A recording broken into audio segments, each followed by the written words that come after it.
Hi everyone, this is Lincoln. Today is 5th of March 2021, Friday.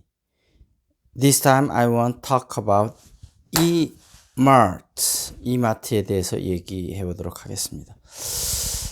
오늘 이제 아까 그레이스 이제 데리고 와서 이제 다시 한 편 찍는데 지금 이마트 편을 다시 새로 좀 찍게 됐습니다. 일단 대선 1연합 윤석열이 던졌다 하는 지금 이제 새벽 신문이 왔더라고요. 그래서 이제 보니까 그런 이슈가 있었고, 국민의힘 오세훈이 나경원 꺾었다. 좀 이슈들이 굉장히 많네요.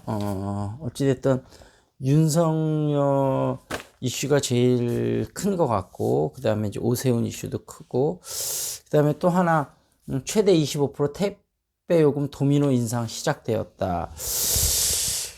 택배 요금이 오르면 오프라인 부분에 대해서 좀 또 뭔가 또 이점이 더 있을 수도 있겠네요. 지금 언컨택트 돼갖고 택배를 엄청나게 많이 시켰는데, 얼마 전에 막 이제 그 여러 가지 택배 기사들의 부당한 처우에 대해서 여러 가지 많이 있었지 않습니까? 결국은 그런 것들이 회사에서 계속 비용 부담을 더 할 수는 없고, 그러니까 이제 택배 요금이 인상이 될 수밖에 없죠. 뭐 그건 어쩔 수 없는 일이라고 봅니다. 그래서 지금 오늘 이마트에 대해서 말씀드리려고 하는데, 이마트가 그러면 그런 면에서 조금 또 주가의 호재 부분이 있을 수도 있겠네요. 어찌됐든 지금 18만 2천 원이고, 지금 애널리스트들은 일단 1차 목표가 23만 원에서 25만 원 정도 얘기를 하고 있습니다. 첫 번째는 온라인 식품 전문 유통 플랫폼이 점점 더 좋아지고 있어서 앞으로 더 커질 거다, 이런 얘기인데 그럴 것 같습니다. 왜냐하면 이마트가 오프라인에서는 워낙에 절대적인 강자고, 온라인 쪽으로 그걸 잘 전환만 시키면 굉장히 클 것 같은데, 물론 그게 쉽지는 않습니다. 예를 들면 미국 같은 경우에도 보면 월마트가 그 아마존하고 경쟁해서 이제 온라인의 중요성을 깨닫고 온라인 큰 걸 나름대로 인수를 하지 않았습니까? 그래서 물론 지금 아마존보다 못하긴 하지만 나름대로 선방하고 있습니다. 그래서 어찌됐든 이마트가 그 오프라인의 강점을 잘 살려서 또 뭐 자본도 충분하고 하니까 잘 만들 수 있지 않을까 싶은데, 어찌됐든 이 그 신선식품이나 식품 쪽에는 마켓 컬리가 새벽 배송을 하면서 어떻게 보면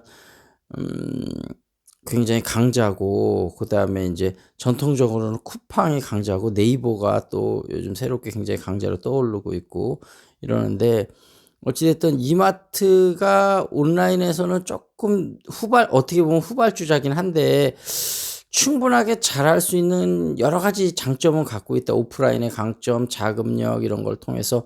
근데 예를 들면 이 마켓컬리 같은 경우도 보면, 마켓컬리가 뭐 자금이 있겠습니까? 뭐가 있었겠습니까? 근데 처음엔 아이디어, 그 다음에 어떤 신용을 지키겠다는 그 대표, 그 젊은 여자분인데 굉장히 똑똑하더라고요. 근데 어찌됐든 그 소비자하고 신뢰를 중요하게 생각한다는 그 마음가짐, 그 다음에 막 불굴의 투지, 막 진짜 정주영 현대그룹 명예회장처럼 막 해보기나 해봤어 하고 막 돌파력, 그러니까 그런 것들이 같이 있어서 마켓컬리가 됐겠죠. 뭐 쿠팡도 그렇고요. 근데 어찌됐든 대기업은 아무래도 생리상 막 그렇게 도전하고 이런 게 조금 부족할 수는 있는데, 나름대로 그런 강점을 살려서 또 그런 어떤 자금적인 우위하고 조직력, 그 다음에 뭐 오프라인의 강점 이런 거를 잘 살리면, 그리고 예를 들면 쓱쓱닷컴 같은 경우는 어떤 대기업 이미지를 많이 탈피하고 젊은 사람들한테도 어떤 친근한 이미지로 잘 다가가고 있지 않습니까? 그리고 정영진 부회장이 신세계그룹 부회장인가요? 예. 그 하여튼 나름대로 그런 거를 SNS를 통해서 소통도 잘하고 있지 않습니까? 그래서 어찌됐든 그러저러한 면에서 볼 때 이마트가 온라인 식품 전문 유통 플랫폼에서 상당히 잘할 수도 있다. 그리고 이게 주가에 큰 모멘텀이 될 수도 있다. 그런 말씀을 드리고요. 그 다음에 그 지금 미국 국채 금리를 올리면서 하여튼 금리를 올리고 여러 가지 이런 상황이 되면 이마트 같이 생활 밀착형 주식들이 상대적으로 좀 부각을 받게 돼 있습니다. 왜 그러냐면 아무래도 이제 경기가 사실은 굉장히 지금 안 좋은데 유동성이 너무 많이 풀리다 보니까 어찌 됐든 그걸 경계하는 거 아니겠습니까? 그런 상황이라면 그래서 인제 유동성이 풀리는 걸 경계를 하면 아무래도 생활 밀착형 상품은 예를 들면 뭐 먹는 거 이런 거를 내가 좀 힘들다고 해서 안 먹고 살 수는 없지 않습니까? 그러니까 생활 밀착형 상품이 아무래도 주가가 음 쪼끔 더 견고한 흐름을 보이거든요. 그래서 인제 요런 상황에서는 '이마트 주식이 괜찮다.' 그리고 그다음에 이제 공정거래위원회에서 인제 야구단은 승인을 했는데 뭐 당연히 승인을 해야 되고, 근데 이제 여기서 우리가 하나 봐야 될 거는 어떤 사람들은 뭐 "이게 야구단 승인한 게 무슨 호재냐." 그러는데 호재입니다. 이마트에도 그렇고 신세계에도 그렇고요. 왜 그러냐면 실제 주가에도 좀 반영이 되지 않았습니까? 인제 정영진 부회장도 그런 얘기를 했는데 예를 들면 사람들이 인제 시간적인 선택의 문제거든요. 예를 들면 내가 야구장에 가서 재미있게 야구를 볼 건지 아니면 뭐 백화점이나 마트 와서 뭐 장을 보고 뭐 쇼핑을 할 건지 선택을 하는데 본인이 좀 더 재밌는 쪽으로 가게 되는 거거든요. 예를 들면 뭐 스타필드에 갔는데 정말 재밌는 게 많고 뭐 즐길 거리가 많아. 그러면 야구장을 안 가고 스타필드 갈 수도 있는 겁니다. 그러니까 야구장이나 뭐 영화관 이런 것들이 또 인제 같이 경쟁 상대가 되는 건데, 야구가 옛날에는 이제 이마트나 신세계 경쟁 상대가 됐는데 인제는 동반자 관계로 가는 거죠. 왜냐하면 만약에 스타필드를 안 가고 야구장에 가서 야구를 보면서 막 신나게 놀아. 근데 어찌 됐든 신세계를 막 응원하고 좋아하게 됐어. 그러면은 아무래도 신세계에서 운영하는, 예를 들면 내가 못 갔으니까 온라인으로 뭔가 주문해야 될 거 아니에요.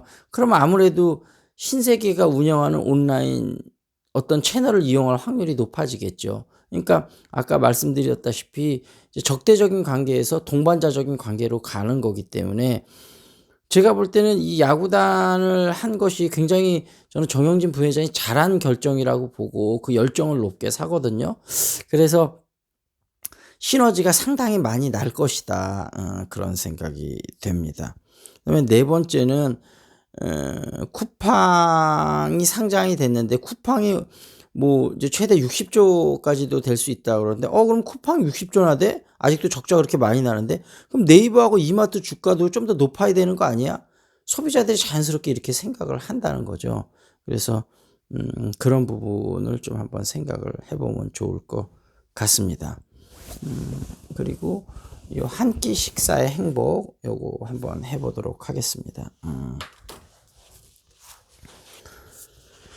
지금 피양콩 할머니까지 했었고 이제 짜장면이 나오네요. 짜장면. 저는 옛날에는 짜장면을 좋아했었는데 짜장면 먹고 제가 한번 되게 체한 적이 있어서 지금은 주로 중국집 가면 새우볶음밥을 먹지 짜장면은 잘 안 먹는데, 짜장면도 맛있게 하는 데는 정말 맛있죠. 우리 어렸을 때만 해도 짜장면 하면 엄청 큰 음식이었고, 저희 아버님은 아직도 짜장면하고 탕수육 하면 외식 중국집 가면 그게 최고인 줄 알아요. 다른 요리 아무리 맛있는 거 먹어도 짜장면하고 탕수육이 좀 최고인 줄 아십니다. 근데 어찌 됐든 짜장면 한번 보도록 하겠습니다.